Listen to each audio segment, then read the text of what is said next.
ಎಲ್ಲರಿಗೂ ನಮಸ್ಕಾರ. ಕರ್ನಾಟಕ ಸಂಚಾರಿ ಟಿವಿ ಮಾಧ್ಯಮಕ್ಕೆ ಸ್ವಾಗತ. ನೇರ ಮಾತು, ಒಂದೇ ಗುರಿ. ನಾನು ನಿಮ್ಮ ಪರಿಮಳ. ಇವತ್ತು ನಮ್ಮ ಕರ್ನಾಟಕಕ್ಕೆ ಒಂದು ತುಂಬಲಾರದ ನಷ್ಟ ಅಂತಾನೆ ಹೇಳ್ಬೋದು.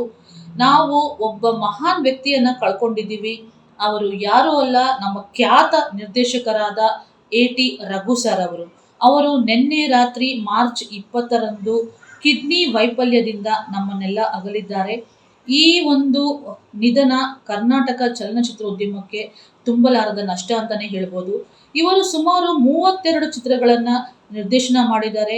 ಕೆಲವೊಂದು ಚಿತ್ರಗಳಲ್ಲಿ ಸಹಾಯಕ ನಿರ್ದೇಶನಗೂ ಕೆಲಸ ಮಾಡಿದ್ದಾರೆ. ನಮ್ಮ ರೆಬಲ್ ಸ್ಟಾರ್ ಅಂಬರೀಷ್ ಅವರಿಗೆ 22 ಚಲನಚಿತ್ರಗಳನ್ನು ಇವರು ನಿರ್ದೇಶನ ಮಾಡಿದ್ದಾರೆ. ಅದು ಒಂದು ವಿಶೇಷ ಅಂತಾನೆ ಹೇಳ್ಬೋದು.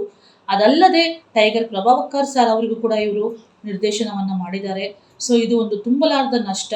ನಮ್ಮ ಕರ್ನಾಟಕ ಸಂಚಾರಿ ಟಿವಿ ಚಾನೆಲ್ ವತಿಯಿಂದ ಅವರಿಗೆ ಭಾವಪೂರ್ಣ ಶ್ರದ್ಧಾಂಜಲಿ. ಅವರ ಆತ್ಮಕ್ಕೆ ಸದಾ ಶಾಂತಿ ಸಿಗಲಿ.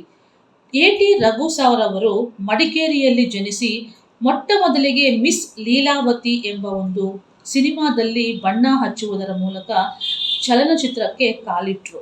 ಸೊ ಅಲ್ಲಿಂದ ಅವರು ಚಲನಚಿತ್ರದ ಪ್ರಯಾಣ ಅವ್ರದ್ದು ಸ್ಟಾರ್ಟ್ ಆಯಿತು. ಸೊ ಅಲ್ಲಿಂದ 32 ಚಲನಚಿತ್ರಗಳನ್ನು ನಿರ್ದೇಶನ ಮಾಡಿದ್ದಾರೆ. ಅದರಲ್ಲಿ 22 ರೆಬಲ್ ಸ್ಟಾರ್ ಅಂಬರೀಷ್ ಸರ್ ಅವರದ್ದು ಅನ್ನೋದು ಒಂದು ಪ್ರಾಮುಖ್ಯತೆ.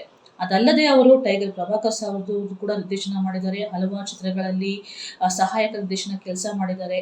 ಮತ್ತೊಮ್ಮೆ ಅವರಿಗೆ ಕರ್ನಾಟಕ ಸಂಚಾರಿ ಟಿವಿ ವತಿಯಿಂದ ಭಾವಪೂರ್ಣ ಶ್ರದ್ಧಾಂಜಲಿ. ಅವರ ಆತ್ಮಕ್ಕೆ ಶಾಂತಿ ಸಿಗಲಿ ಎಂದು ದೇವರಲ್ಲಿ ನಾವೆಲ್ಲರೂ ಪ್ರಾರ್ಥಿಸುತ್ತೇವೆ. ಧನ್ಯವಾದ.